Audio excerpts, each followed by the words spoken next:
21 metais šitame name įsidiegiau saulės jėgainę.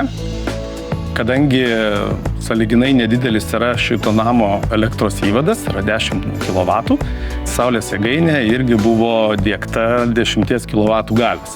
Saulės elektrinės įsirengimui pasinaudojau tuo metu teiktą APFA paramą. Tas ženkliai pagreitino saulės jėgainės atsiperkamumui, kuris tuo metu skaičiavome, kad bus apie 5-6 metus. Tačiau realiai gavosi, kad jėgainė atsipirko per nepilnus 2 metus. Namo šildymui yra naudojamas šilumos siurblys, tai iš kamino niekada nėra pakilęs dūmelis ir neišleista jokia CO2.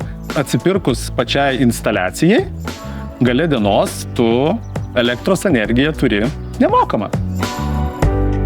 Kadangi bateriją įdiegiau rudenį, kada jau saulės generacija yra sąlyginai nedidelė, o žiemą į užsnigus iš viso yra labai maža, pasinaudojau baterijos išmaniąją arbitražo funkciją, kuri įgalina elektros energiją, stebint Nord Pool biržos kainą, pirkti tada, kada jinai tinkle yra pigiausia. Šiuo metu ESO suteikia vis mažesnės leistinas generuoti galias vartotojams. Tai ir šiuo atveju baterija yra puikus sprendimas.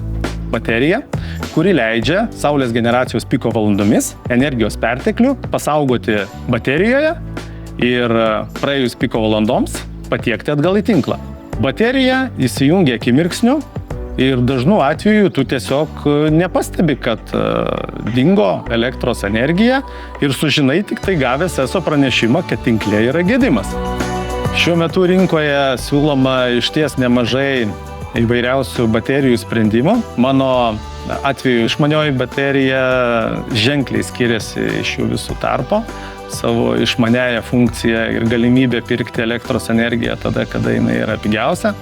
Taipogi pasididinti savo įvado galią ir turėti saulės jėgainę ženkliai didesnios galios, negu tavo yra leistina generuoti gale. Ir naudojant ilgaamžius modulius, kurie tarnauja 30 ir daugiau metų, išties sistema yra praktiškai analogų neturinti rinkoje.